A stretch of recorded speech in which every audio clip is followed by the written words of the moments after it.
أنا العبد الذي كسب الذنوب وصدته الأماني أن يتوب. ایک کافر ہے عتبہ بن ابی وقاص، اس نے ایک طرف سے ہو کر پتھر اٹھایا اور آپ کو مارا زور سے. صحابہ کی نظریں تھی تلواروں پر، نیزوں پر، تیروں پر، وہ پتھر نظروں سے نکل گیا، لہٰذا وہ ان کے اندر کو چیرتا ہوا جا کر میرے نبی کے منہ پر یہاں لگا اور آپ سیدھا پیچھے ایسے گئے، پیچھے یوں، پیچھے ایک کھڈا تھا، وہ یہاں گردن میں لگا کنارہ تو آپ بے ہوش ہو گئے، دانت بھی ٹوٹ گئے، چہرہ بھی خون و خون ہو گیا، اب بے ہوش ہو کے یوں گر گئے. صحابہ نے سمجھا آپ شہید ہو گئے تو سب نے زار و قطار رونا شروع کر دیا. تھوڑی دیر کے بعد آپ کو ہوش آیا تو صحابہ نے عرض کی یا رسول اللہ اب تو ان کے لیے بد دعا فرما دے، وہ نبیوں میں رحمت لقب پانے والا، مرادیں غریبوں کی برلانے والا، غریبوں کا والی، یتیموں کا مولا. تو اب تو حق تھا کہ آپ بد دعا کرتے. یہ سامنے امت نہیں ہے، قاتل کھڑے ہیں کافر. آپ نے ہاتھ اٹھائے، صحابہ سمجھے کہ ہوں انہاں دے بیڑے بڑھ گئے. اللہم اغفر لقومی فإنہم لا یعلمون، اللہ میری قوم کو معاف کر، انہیں میرا پتہ کوئی نہیں ہے. دیکھو میرے بھائیو، جس نے کافروں کے ساتھ یہ ہمدردی کے قتل کرنے والوں کے لیے دعا مانگی ہے تو مسلمان ہو کر ایک دوسرے کو سلام کرنا چھوڑ چکے، ایک دوسرے کے پیچھے نمازیں پڑھنا چھوڑ چکے، ایک دوسرے پر کفر کے فتوے لگا کے بیٹھے ہوئے. مجھے بتاؤ تم میرے نبی کے ساتھ کیا کر رہے؟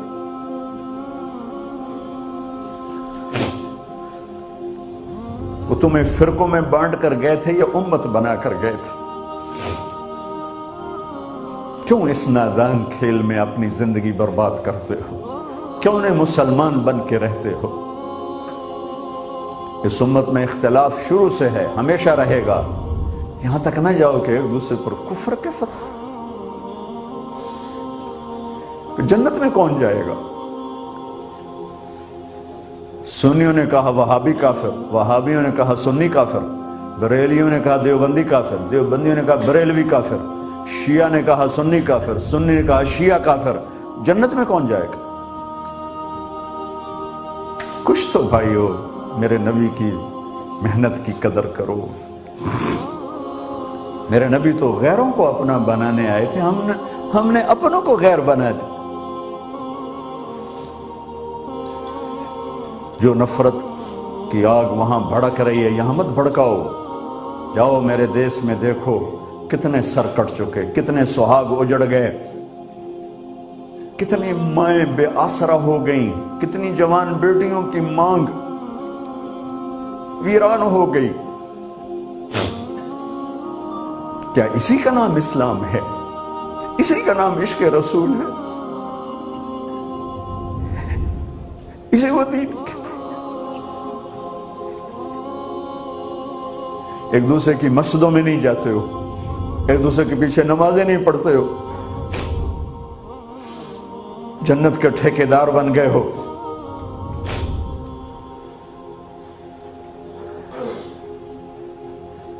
میرے نبی تو عبداللہ بن ابی کا جنازہ پڑھانے کھڑے ہو گئے تھے، جس کا کفر ابو جہل سے بھی بڑا ہے.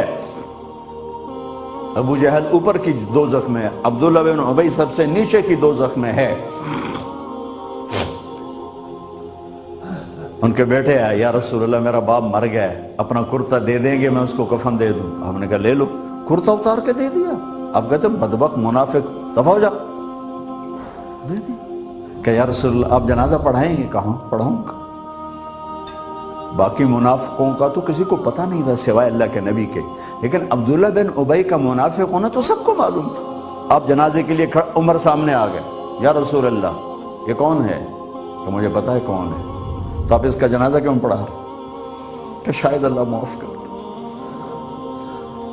کہ عمر پیچھے ہٹ جا، مجھے پتا ہے یہ کو میرے اللہ نے کہا ہے تو ان کے لیے دعا کر یا نہ کر، میں معاف نہیں کروں گا، میں کرتا ہوں شاید اللہ معاف کر دے۔ پھر فرمایا کہ میرے اللہ نے کہا اگر تو 70 دفعہ بھی ان کے لیے دعا کر تو میں معاف نہیں کروں گا۔ اگر میرا اللہ کہتا اے میرے محبوب اگر آپ 70 دفعہ اس کے لیے دعا کریں گے تو میں معاف کر دوں گا، تو میں اس کم بخت کا 70 دفعہ جنازہ پڑھا دیتا۔ مجھے بتاؤ تم کہاں سے یہ دین لے کر آئے ہو جس میں تم فرقوں میں بٹ گئے ہو، نفرتوں کی آگ تم نے لگا دی ہے، یہ کہاں سے اسلام آیا ہے؟ میں تمہیں اللہ اس کے رسول کا واسطہ دیتا، امت بن کے رہو، مسلم بن کے رہو،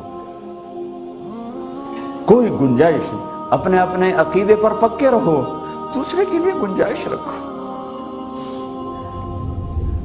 کیوں اس قدر ظلم و ستم ڈھائے ہوئے ہیں؟ میں نیا تبلیغ میں گیا، کالج سے نکلا، ہماری جماعت ایک گاؤں میں گئی، ایک مسجد میں، تو امام صاحب آئے، ہمیں ماں بہن کی گالیاں دی اور ہمارے بستر اٹھا کے باہر مسجد دھوو، کتے اندر واڑائے۔ میں حیران پریشان، میں تو کوئی نہیں جانتا تھا کہ مذہب کیا ہوتا ہے، فرقے کیا ہوتا ہے، میں تو کالج میں گانے والا تھا، ناچنے والا تھا، جنید جمشید کی طرح، مجھے تو دین کا پتہ تبلیغ سے پتہ چلا۔ میں حیران پریشان کہ یہ مولانا صاحب کہہ رہے ہیں کہ یہ گستاخ رسول ہیں،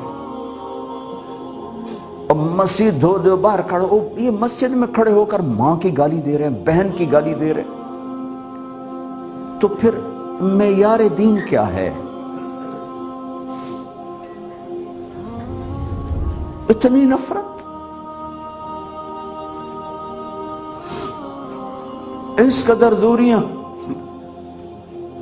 اگر ہم کافر تھے تو ہمیں گلے سے لگاتے، ہمارے نبی کی طرح ہمیں کھانے کھلاتے، ہمیں پانی پلاتے، پھر ہمیں بات سمجھاتے، لیکن ماں بہن کی گالیاں، مسجد میں کھڑے ہو کر، امام مسجد۔ ہم پنجاب کے زمیندار ہیں، گالی دینا ہماری سرشت میں ہے، لیکن مسجد میں کانپ جاتے تھے کہ کسی کو الو کا پٹھا بھی کہہ دیں۔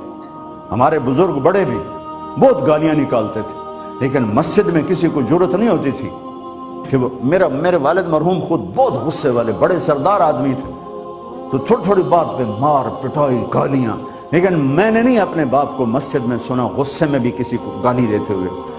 ماں بہن کی گالیاں نکالو، وہ ساتھ یہ کہہ رہے ہیں کہ یہ گستاخ رسول ہیں، ہم یہ کافر ہیں، ان کو نکال دو، کتے آ گئے، مسجد دھوو۔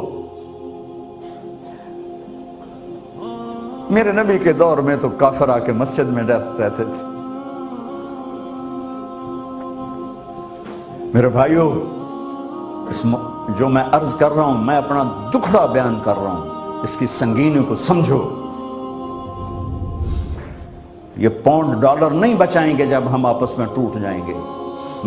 اللہ نے مجھے دنیا میں پھرنے کا موقع دیا، بار بار دیا، اسی تبلیغ کے سلسلے میں۔ سب سے زیادہ میں اسپین میں جا کے دکھی ہوا، اور میرا دکھ یہ نہیں تھا کہ ہماری یہاں 800 سال حکومت تھی اور ختم ہو گئی، میرا دکھ یہ تھا، میں اس پہ رویا مسجد قرطبہ میں،